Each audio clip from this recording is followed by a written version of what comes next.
Today we're going to be making my own version of clam chowder. It's going to actually be a bacon clam chowder with little bits of bacon on top and cheese. It'll be really good. Hope you guys enjoy. Let's get started. So the first thing we're going to do is we're going to cook some bacon. And the trick to bacon is really that you want to start it in a cold oven and then bring it up to the temperature that it's supposed to be. Now I know that sounds a little crazy, but if you think about it, the bacon will cook at the lower temperatures, and as it's heating up to the final temperature, it'll start crisping, as opposed to just throwing it in there from cold meat into a hot oven where it just like sears the hell out of it, basically. So I'm gonna go ahead and put my 6 strips of bacon into my oven, and I'm gonna raise it to 400 degrees. I'm going to check on our bacon. So 0 to 400 degrees for about 25 minutes is the perfect amount of time for refrigerator temperature bacon to get to that crispiness that you desire. This is another little trick to this mixture is you're going to want to use that bacon fat that comes from the bacon that you just cooked. Just going to want to drain all that bacon fat. As you can tell, they're crispy, but I just turned the oven off. I'm just going to put them back in there so they crisp up a little bit more, but the oven is now cool, or getting cool, and they'll crisp up a little bit more, but at least they'll be doing it at a decreasing temperature rather than at the same temperature or an increasing temperature, which is what you don't want. Alright, so over here we have our 3 celery ribs, finely minced. We also have our half white onion, finely minced. We also have about 5, about that big, red potatoes diced over here. Nice. And over here we have clam juice. And the way you get this is through canned clams. For most of us not living near the sea, we can't necessarily get fresh clams. But this recipe comes out really nice.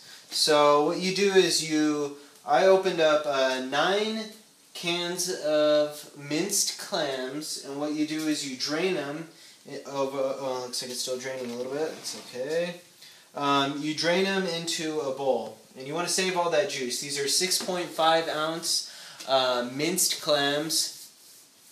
So then you save your juice, and then you have 1.5 cups of water. Now what you're going to do is you're going to pour in your water first, and then you're going to add your clam juice to it. Nice. Alright, and then you're going to add your celery. See, let me get a little out. Add your celery.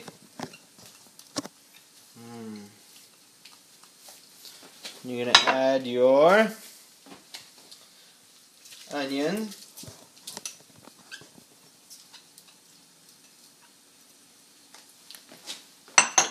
Then you will add your potatoes.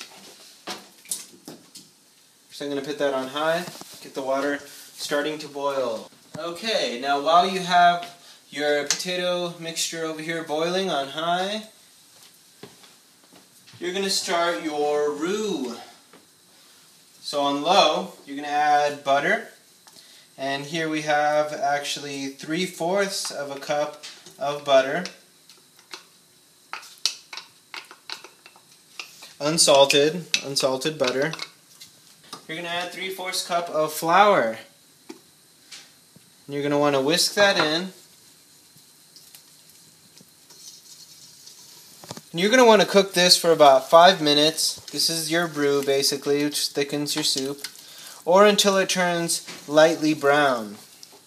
So I'm going to go ahead and put it on about medium. Now you want to make sure that this doesn't burn too, so you do want to stir it occasionally. Right. And in the meantime, you'll want to get your, if you haven't already measured it, go ahead and measure out 4 cups of half and half cream. So you want this to get to a light brown, very light brown. Just Just put it down on low. So mine took a little bit longer than about 5 minutes. That's just a basis, but now you can tell the color has just started to change.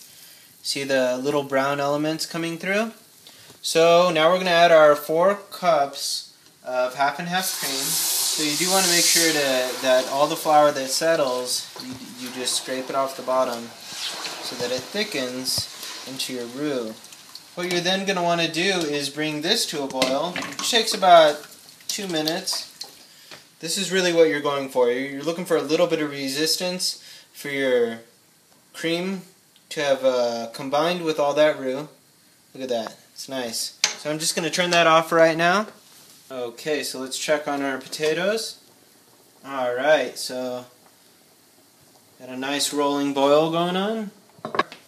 So now that the potatoes are tender, I'm going to go ahead and turn this off. And what we're going to do is we're going to add this 2 mixtures together. Be very careful, it's going to be very hot. And while mixing it, I'm going to add our bacon fat, and this actually replaces the salt that you would normally add. We're also going to add our drained clams, which we got from the clam juice, and we're also going to add 2 tablespoons of red wine vinegar, 1 tablespoon of dried parsley, and 3/4 of a teaspoon of ground black pepper. At this point, we're bringing our clam chowder back up to a boil, just to get everything really nice and combined. And we're also going to add 1 cup of Colby Jack cheese. So at this point, we're going to take our bacon, which I did recommend leaving it in the cooling oven, so now it's super crispy, and take it off.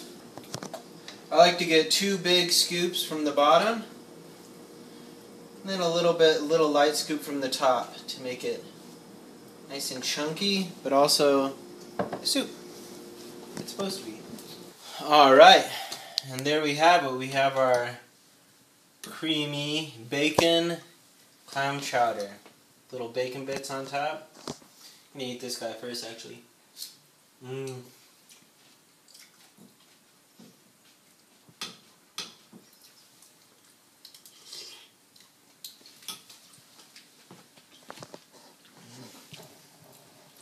You guys really need to try this. I wish you guys could try things through YouTube, your television, but this is really amazing. It's just really nice and creamy. It has clams in there. It has potatoes. It has a nice bacon flavor that just goes really nice. You don't even need any salt in this because of the bacon. Well, there you have it. Bacon clam chowder. I hope that you guys get to making this because it's really good. Alright, I'll see you guys next time.